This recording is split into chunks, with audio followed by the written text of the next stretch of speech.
Hi guys, it's Kirsty.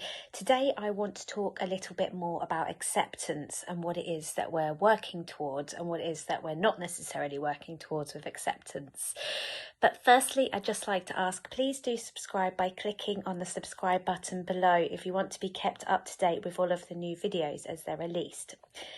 Okay, so with acceptance, I think when we first learn about it, there can be quite a lot of confusion about what it means, what we're aiming for, etc. So I previously did a video that acceptance isn't agreement, because that's one of the things that causes quite a lot of anxiety when we're first learning about acceptance, is saying that, I don't want to agree with the thoughts and, all of this, and I don't want to agree with the theme.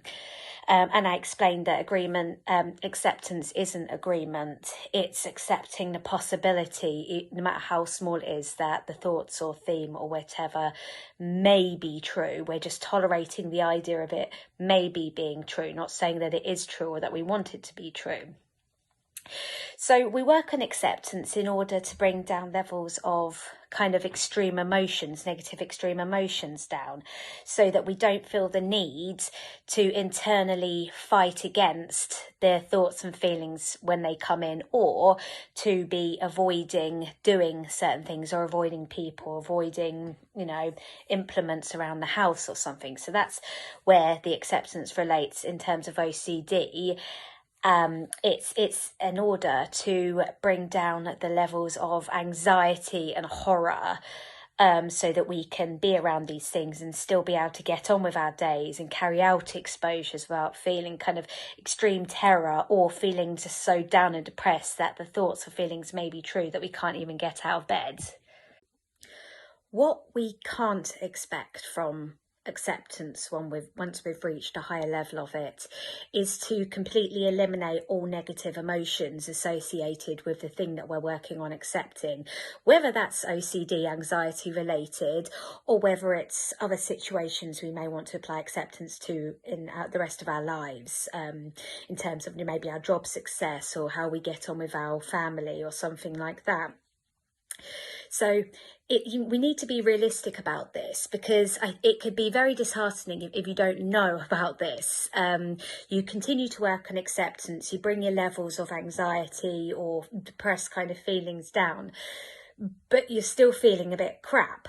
That's because with what we're practicing accepting, we're never going to like it, and it's going to take a very, very long time to even feel neutral about it. So you can still expect to feel some negative emotions, but what the aim is to bring anxiety down to, concern, or bring depression down to disappointed or sad, regretful, or bring extreme anger and, massive frustration down to irritated, or a bit flat, for example. So we're tapering these emotions down, because when they come in with a sort of gusto in our minds with these extreme emotions, that's when we'll start putting up the internal and, quite often external resistance in the form of ruminating over the topic,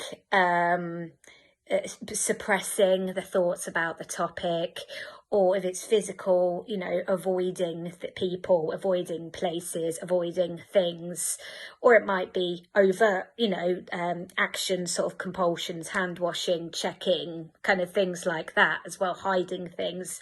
So if we're resisting that much, we're not accepting. So acceptance is helping us practice not resisting, but we're still not going to necessarily feel great while we're doing it. What I can say is that there's certain things, once you've been working on resistance for long period, not resistance, we've already done lots of that, acceptance for a long period of time, there may very well come a time when you've had some periods free of kind of too much OCD suffering, that when the odd thoughts come in, they are met with kind of neutral kind of feelings, like you don't feel anything about it, because those ones you're kind of like, they're like the kind of intrusive thought that people without OCD have after a while. They don't feel so intrusive anymore. It's just like, that's a thought. But that comes after lots of time and lots of practice and lots of repetition. And that could just be about that one particular thought. There might be others within that theme that are new and grabbing your attention, or there might be a new theme. So it's important to be realistic about what we're working towards, so that you don't get too disheartened if you're not completely fine about all of these things coming in, the intrusions coming in. And also it's important to say it, because you don't want to be so disheartened that then you feel really bad about it and you're layering on other negative emotions and you feel like you just want to give up. Another thing that acceptance isn't is it's not complacency. So, for example, if there's certain things about yourself that you want to improve on, maybe it's about your life or your character, for example, and you're struggling to change these things. Acceptance isn't just sitting back and saying, oh, F it, that's the way it is, that's the way my life is, that's the way I am as a person. It's not going to change. I accept me. I'm not going to do anything about it. It's holding a degree of compassion for yourself as a fallible human being, a person that's not perfect, not always going to get where they want to get the first time or the second time or even necessarily the third time round. It's accepting that there's reasons for the way that you are. It's accepting that you're not good at everything and some things will take more practice than others. You're allowing yourself to be imperfect and not to always get it right first time. But that doesn't mean that you don't try again a second time and a third time. So, for example, if we're saying I want to aim to be a kind of better and more supportive friend. If I've sort of got to a point in my recovery, I'm able to give a little bit more of my time now. But then you're still finding it difficult because maybe you're still feeling a bit anxious to kind of go out, or you do just want to have some chill time and you let your friends down a couple of times. You're not saying, oh, well, I'm fallible, that's fine, just accept me as I am. It doesn't mean you don't apologise to your mates, if you care about them. And it doesn't mean that you don't, if it's important to you, make more of an effort next time. So I'm not, it's not giving up on the way things that you want to be or want to do or the way that you want your life to be. You still want to continue striving towards that, but you're kind of patient with yourself for how long that might take you. And if you slip up sometimes, you don't have to write yourself off as a person, say that you're completely rubbish and useless. That's the idea of acceptance. And another thing that I think is important to say about acceptance is that it doesn't fundamentally change who you are. Just because you're accepting a situation, you're having compassion for yourself, for various OCD themes, that you wouldn't like it if that was necessarily the case, but you're not going to write yourself off as a person. That doesn't mean to say that you're agreeing with whatever that thing is that you're afraid that you might be, or that you like that thing that you're saying that you might be. It's saying that if that is the case, I'm not going to write myself off 100% as a human being. And it doesn't change the things that you fundamentally care about in life. So just because you're saying, I'm going to practice accepting the 1 in a million chance that this thing is true, that doesn't mean that suddenly you don't care about all the other things in your life. It doesn't change you as a person. So going off that acceptance doesn't change you as a person and the things that you care about. And it doesn't mean that you just, you say, oh, I accept myself, therefore it doesn't matter if I've been a crap friend on that occasion, even if I wanted to aim to be a good friend.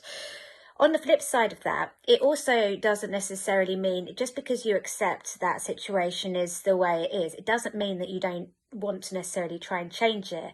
If there is, for example, some injustice going on in your workplace, rather than being fuming and, going crazy over it and being anxious about it, you can step back and look at it with more acceptance. It will still bother you, and because you're not fuming or anxious, you're able to maybe approach it in a bit more of a measured way and actually be more effective in doing something about it.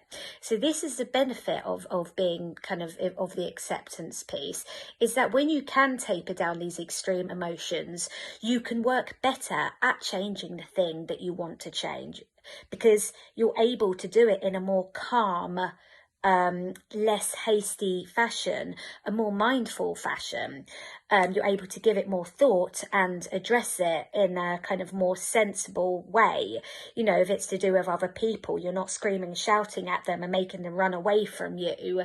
If you're calmer, people are more likely to sit up and take notice of you. So there's so many benefits to this in terms of bringing down those emotions, because the emotions that you feel will then drive the way you behave. You know, it's that whole thought, feeling, behaviour cycle that we would have all learned at some point in various, you know, seeing various CBT therapists. You know, the behaviour affects the thoughts and feelings, but also, you know, vice versa. So I hope that helps to clarify a little bit about acceptance, what it is and what it isn't again.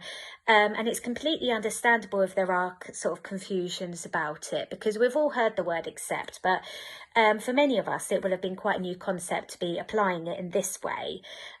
So I hope this video has been helpful in talking about what we can expect from practicing acceptance and what we shouldn't expect from it, or that it's beneficial that we don't expect from it. But thank you ever so much for watching, and have a great day. Bye.